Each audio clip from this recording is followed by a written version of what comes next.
एक खूबसूरत जंगल में दिवाली का त्योहार आने वाला था। मदर रानो एक छोटी सी चिड़िया फिक्रमंद थी। वो बहुत गरीब थी और अपनी छोटी बेटी गुड़िया के साथ रहती थी। एक शाम गुड़िया खुश होकर बोली, अम्मी अम्मी, सब परिंदे दिवाली की शॉपिंग कर रहे हैं, क्या हम दिवाली नहीं मनाएंगे? रानो ने आह भरे, हम जरूर दिवाली मनाएंगे मेरी प्यारी गुड़िया, उसने नरमी से कहा। लेकिन कैसे अम्मी? गुड़िया ने पूछा। आप मिठाइयाँ बनाएंगी, दिए जलाएंगी, पटाखे खरीदेंगी, बगैर उन चीज़ों के हम दिवाली कैसे मनाएंगे? रानो मुस्कुराई, दिल में दर्द के साथ। फिक्र ना करो मेरी बच्ची, मैंने अपनी गुर्क में कुछ पैसे बचा रखे हैं। कल मैं इसे तोड़कर वो सब कुछ खरीदूंगी जो हमें दिवाली मनाने के लिए चाहिए होगा। गुड़िया की आंखें खुशी से चमकने लगी। सच अम्मी, मैं नहीं जानती थी कि आपने बचत की है। मैं जाकर जुग्गू कौवा और अपने सब दोस्तों को बताती हूँ। वो खुशी खुशी बाहर चली गई। नदी के किनारे जाकर उसने जुग्गू कौवे और दूसरे परिंदे बच्चों को खेलते देखा। जुग्गू, सुनो, हम भी दिवाली मनाएंगे।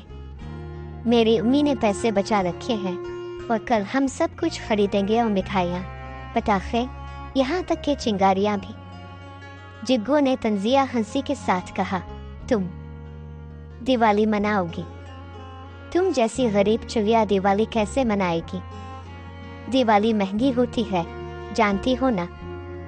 गुड़िया मजबूती से खड़ी रही। ये सच है, मेरी अम्मी ने मेरे लिए पैसे बचाए हैं और कल हम सब कुछ खरीदेंगे। मगर जुग्गू, जो हमेशा खुद को बेहतर समझता था, हसद से भर गया।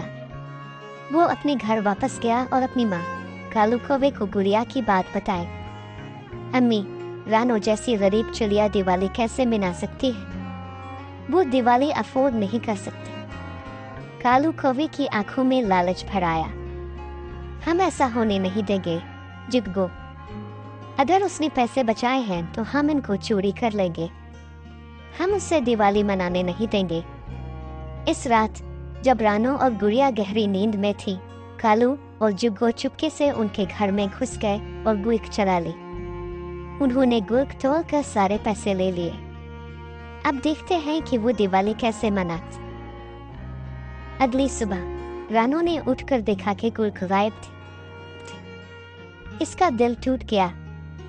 आंखों में आंसू लिए उसने गुड़िया की तरफ देखा। किसी ने हमारे पैसे चोरी कर लिए गुड़िया, अब हमें नहीं पता कि दिवाली कैसे मनाएंगे। गुड़िया का दिल डूब गया। मदर अम्मी, अभी दिवाली में कुछ दिन बाकी है, शायद हम कोई और तरीका निकाल सके। रानो ने हिम्मत जमा की और कहा, हाँ मेरी प्यारी, मैं कुछ ना कुछ करूंगी। वो एक मकामी दुकानदार कबूतर भाई के पास गई और आजिज़ी से काम मांगा। बरा करम, मैं कोई भी काम करूंगी। मुझे दिवाली के लिए कुछ पैसे कमाने हैं ताकि मैं अपनी बेटी के लिए सामान खरीद सकूं। कबूतर भाई उनकी कहानी से मुतासिर हो गए। रानो, फिक्र ना करो, तुम्हें कोई काम करने की जरूरत नहीं। मैं तुम्हें वो सब कुछ दूंगा जो तुम्हें चाहिए, पटाखे, मिठाइयाँ और गुड़िया के लिए नया कपड़ा भी। रानो की आंखों में शुक्रगुजारी के आंसू आ गए। आप बहुत मेहरबान हैं कबूतर भाई, मैं ये एहसान कभी नहीं भूलूंगी।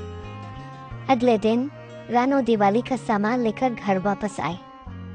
गुड़िया, देखो, हम भी दिवाली मनाएंगे। दोनों ने मिलकर अपना छोटा सा घर साफ किया, दिए जलाए और रंग बिरंगी रोशनियों से सजावट की। उनका त्योहार खुशियों से भरा हुआ था और रानो ने खुद को दुनिया की सबसे अमीर चिड़िया महसूस किया। दूसरी तरफ जुग्गू और कालू, जो दूर से ये सब देख रहे थे, हैरान थे। उन्होंने दिवाली कैसे मना ली जबकि हमने उनके पैसे चुरा लिए? कालू ने गुस्से से कहा। रानो उनके करीब आई और नरमी से बोली, तुम हमारे पैसे चोरी कर सकते हो लेकिन हमारी खुशियाँ नहीं चुरा सकते। असल खुशी दौलत से नहीं बल्कि मोहब्बत और मेहरबानी से आती है। जुग्गू शर्मिंदा होकर बोला, मुझे मुआफ कर दो गुड़िया, मैंने तुमसे चोरी करके बहुत गलत किया। गुड़िया ने मुस्कुराते हुए कहा, कोई बात नहीं, चुप हो। सही काम करने के लिए कभी देर नहीं होती। चलो अब हम दिवाली मिलकर मनाएं, दोस्त बनकर। और फिर पूरे जंगल में हंसी और खुशी की गूंज सुनाई देने लगी, जब सब परिंदे अमीर हो और गरीब मोहब्बत और इत्तेफाक के साथ दिवाली मना रहे थे। एक बार का जिक्र है कि एक छोटी सी चिड़िया अपने दरख्त को लेकर बहुत आदास थी। वो सोचते सोचते बहुत दुखी हो गई। तब एक नींबू ने इससे कहा, क्या हुआ चिड़िया, तुम इतनी आदास क्यों हो? चिड़िया बोली, इस दरख्त को इन बारे कौवे ने काटा है, मैं बहुत डरती हूँ। नींबू ने कहा, मैं एक जादुई नींबू हूँ, मुझे काट लो और देखो मैं कैसे बड़ा दरख्त बन जाऊंगा और कौवे को सबक सिखाऊंगा। चिड़िया ने नींबू को काटा और उसे इसी जगह दबा दिया। सुबह जब उसने आंखें खोली तो उसकी खुशियों का कोई ठिकाना ना था। दरख्त फिर से हरा भरा था। चिड़िया खुशी से चिल्ला उठी, हमें हमारा प्यारा दरख्त वापस मिल गया। बाद में कौवा आकर दरख्त को देखकर हैरान रह गया। कालू ने कहा, ये कैसे हुआ? हमें तो लगता था कि हम इस दरख्त को काट देंगे।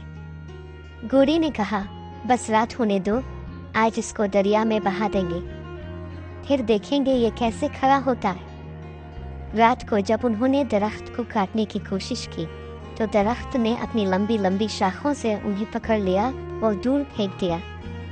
कालू चिल्ला उठा, ये क्या हुआ? हमें इस नींबू के दरख्त ने मारा है। यूं कौवे को दरख्त काटने की सजा मिली और वो खामोशी से अपने घर चले गए। चिड़िया ने नींबू का शुक्रिया अदा किया